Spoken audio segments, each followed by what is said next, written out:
Assalamualaikum warahmatullahi wabarakatuh. Bismillahirrahmanirrahim. Hamdan lilladzi qail fi kitabihil karim. A'udzu billahi minasyaitonir rajim. Wa qada rabbuka alla ta'budu illa iyyahu wa bil walidaini ihsana. Wassalatu wassalamu ala Rasulillah Muhammad ibn Abdillah. La haula wa la quwwata illa billah wa ba'du.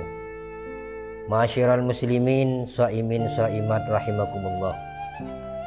Bersyukur kepada Allah, pada kesempatan kali ini kita senantiasa diberikan nikmat sehat sehingga bisa melaksanakan ibadah puasa Ramadan. Dengan harapan semoga semua ibadah kita diterima oleh Allah Subhanahu wa taala. Ma'asyiral muslimin rahimakumullah.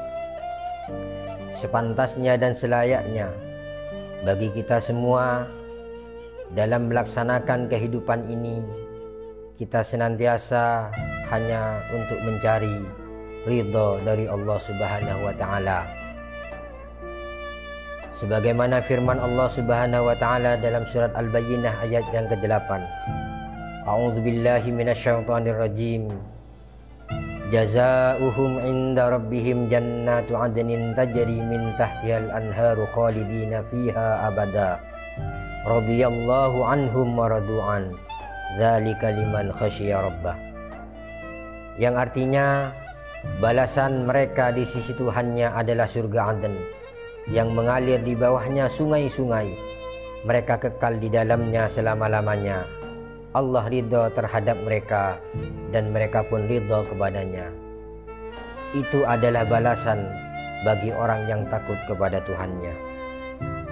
Ma'asyiral muslimin rahimakumullah. Adapun cara agar kita selalu mendapatkan ridha dari Allah Subhanahu wa taala, ada 3 hal yang harus kita lakukan. Yang pertama, ridha kepada agamanya, yakni agama Islam yang dibawa oleh Rasulullah Muhammad sallallahu alaihi wasallam. Yang inti pokok ajarannya adalah tauhid, ibadah dan akhlak. Tauhid yang dirumuskan dalam rukun iman, ibadah yang dirumuskan dalam rukun Islam, sedangkan akhlak merupakan realisasi dari iman atau dari akidah dan ibadah. Ma'asyiral muslimin rahimakumullah. Adapun yang nomor 2 yang harus kita lakukan agar supaya kita mendapatkan ridha dari Allah Subhanahu wa taala adalah ridha dengan takdirnya, ridha dengan ketetapan Allah Subhanahu wa taala yang diberikan kepada kita. Tatkala takdir Allah itu baik, maka kewajiban kita adalah mensyukurinya, dan tatkala takdir Allah itu berupa keburukan, maka tentunya harus kita bersabar atas takdir Allah yang diberikan kepada kita. Misalkan takdir baik kita diberikan keluasan rizki, maka sebagai ungkapan rasa syukur kita kepada takdir Allah yang baik itu, diantaranya yang harus kita lakukan adalah mengeluarkan sebagian harta kita dengan cara bersedekah. Kemudian tatkala takdir Allah itu kejelekan, maka harus kita bersabar. Dengan sebagai contoh, tatkala kita diberikan sakit, dengan diuji dengan kesakitan, maka tentunya harus kita bersabar dengan takdir Allah itu. Ma'asyiral muslimin rahimakumullah.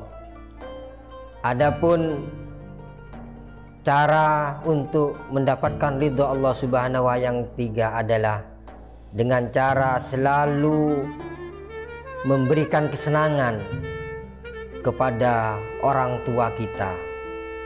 Ma'asyiral muslimin rahimakumullah.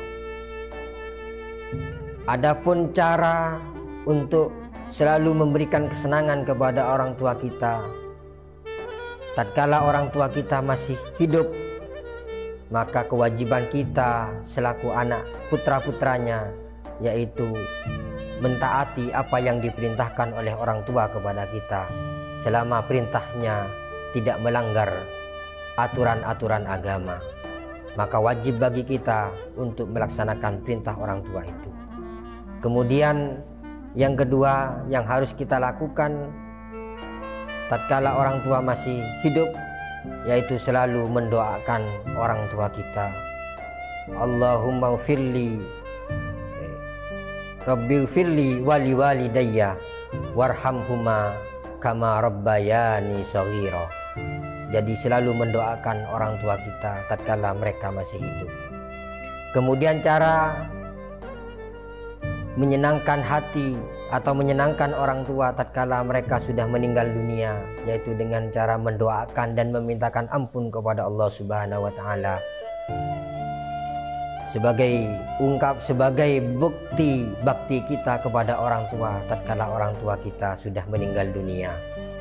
Maka dengan tiga hal inilah yang bisa kita lakukan agar supaya kita selalu mendapatkan ridha dari Allah Subhanahu wa taala. Karena ridallah fi ridal walidain wa syuhtullah fi syuhtil walidain. Mudah-mudahan apa yang kami sampaikan ada manfaatnya, dan akhirnya wabillahi taufik wal hidayah. Wassalamualaikum warahmatullahi wabarakatuh.